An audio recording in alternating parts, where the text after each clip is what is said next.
just a few weeks after September 11, 2001. Two pilots at Whiteman Air Force Base in Missouri are climbing into the cockpit of the world's most expensive aircraft. The mission ahead of them looks simple on paper. Take off, drop the bombs, come back. But there's one small detail in between. The target is 6,000 miles away, deep in the mountains of Afghanistan. And this aircraft is going to make the entire round trip without ever landing, refueling in midair. Total flight time, 44 hours. Let me put that in perspective. That's nearly 2 full days. No sleep, no stopping, crammed inside a tiny cockpit. It's October 2001. The Twin Towers have fallen, the Pentagon has been hit, and America is reeling from the deadliest terrorist attack in its history. Within weeks, Operation Enduring Freedom is launched, targeting Taliban and Al-Qaeda positions in Afghanistan. Normally, what would you do in an operation like this? You'd take off from a base close to the target, carry out your mission, and fly back. Makes sense, right? But that's not how things work with the B-2 Spirit. Because the B-2 is stationed in only one place on Earth, Whiteman Air Force Base in the state of Missouri. That base is roughly 6,000 miles from Afghanistan, so these aircraft are literally going to fly halfway around the world to fight a war. So why not just deploy the B-2 to another base? Because the B-2 is no ordinary airplane.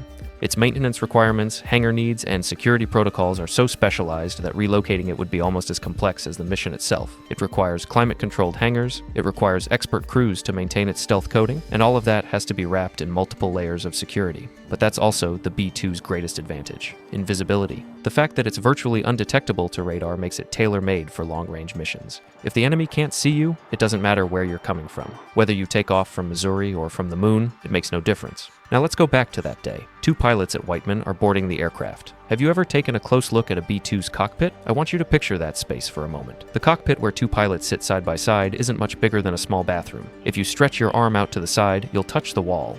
And these people are going to spend 44 hours in that space. The engines fire up. The B-2 lifts off from Whiteman's runway, and from that moment on, those engines won't shut down for 44 hours. For the B-2 to make it to Afghanistan and back, it needs multiple aerial refuelings. It's known that a single mission can require 6, sometimes even more, refueling operations. And aerial refueling is already a stressful procedure under normal conditions. You're pulling up to a tanker aircraft with only a few meters of separation. Tons of fuel are being transferred through a refueling boom. Doing this in broad daylight, fully rested, already demands total concentration. Now imagine this has to be done by a pilot who's been awake for 30 hours, whose eyes are starting to burn. This is exactly one of the most dangerous moments of these missions. In interviews after the fact, pilots have said these refuelings were among the hardest parts of the entire mission, because when sleep deprivation kicks in, the first things you lose are fine motor skills and attention span. Your hands don't respond to millimeter-precise movements the way they used to, your eyes struggle to focus, and aerial refueling demands exactly those two things: a precise hand control and razor-sharp focus. The margin for error is practically zero. Now let's step inside that cockpit for a moment. What's it actually like to survive in that cramped space for 44 hours? First, food. The pilots bring prepackaged meals with them: sandwiches, energy bars, liquid nutrition. Goes without saying, it's not exactly a gourmet experience. Hot food is a luxury that doesn't exist up there. The bathroom situation is a different story. There's a small chemical toilet setup in the cockpit, but using it in that tight space while wearing your flight suit is a struggle all on its own. Pilots generally avoid going into too much detail on this topic, but a few have admitted it's one of the most uncomfortable parts of the mission. Then there's the issue of movement. Sitting in the same seat for 44 hours puts an incredible strain on your body. Blood circulation slows down, muscles stiffen up, back pain becomes unbearable. The pilots try to fidget in their seats as much as possible from time to time, doing whatever stretching they can. But you can probably imagine how limited your stretching options are inside a B-2 cockpit. And then, of course, there's the sound of those engines. The B-2's 4 General Electric F118 engines run non-stop, a constant, monotonous, low-frequency drone. This sound affects the pilots in 2 different ways. On one hand, it's hypnotic.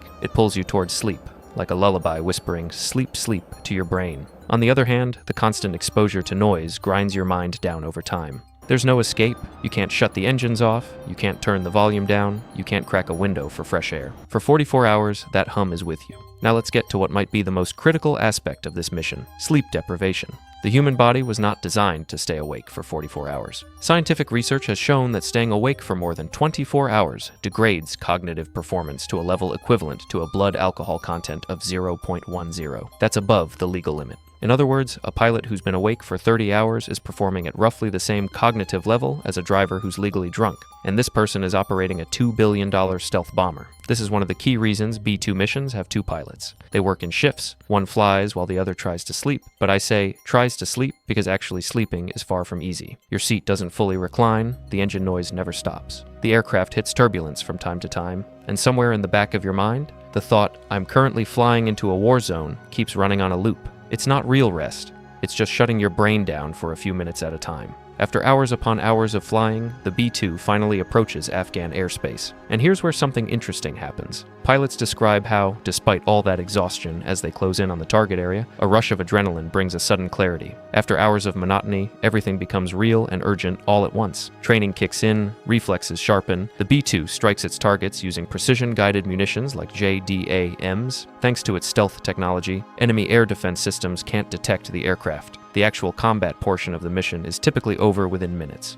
Think about that. After a journey lasting more than 20 hours, the actual fighting part takes maybe 10 to 15 minutes, and then the return trip begins. You've still got 20 plus hours ahead of you, the bombs are gone, the mission is complete, but you still have to get home. Pilots say the trip back is far harder than the trip out. Because the adrenaline has worn off, the mission is over, and now all that's left is pure, raw fatigue. Your motivation has shifted from complete the mission to just get home, and mentally that's so much heavier. After climbing out of the aircraft, the pilots are taken straight into medical evaluation. Dehydration, muscle stiffness, cognitive fatigue, all of it is assessed. Some pilots have described not being able to walk properly after landing, their legs giving out, barely being able to move in a straight line. A body that's been stuck in that seat for 44 hours essentially has to relearn how to walk once it's back on the ground. The B-2 Spirit played a critical role in the opening days of Operation Enduring Freedom. These aircraft, taking off from Missouri, demonstrated in concrete terms what it means to be able to reach the other side of the world without ever landing. But at the heart of this story, it's not about the aircraft.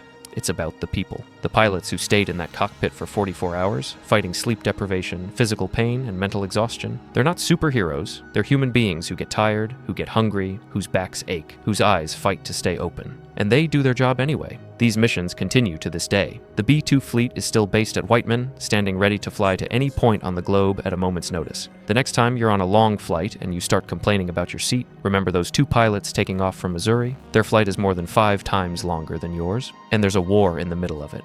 History books measure wars by victories and losses. But the real stories are always hidden between the numbers. 2 pilots in a cramped cockpit, eyes burning, backs aching, flew to the other side of the world and back in the middle of a monotonous roar. No banquet, no welcome ceremony, no big round of applause awaited them, just a medical check and a few hours of sleep. This is the invisible face of modern warfare.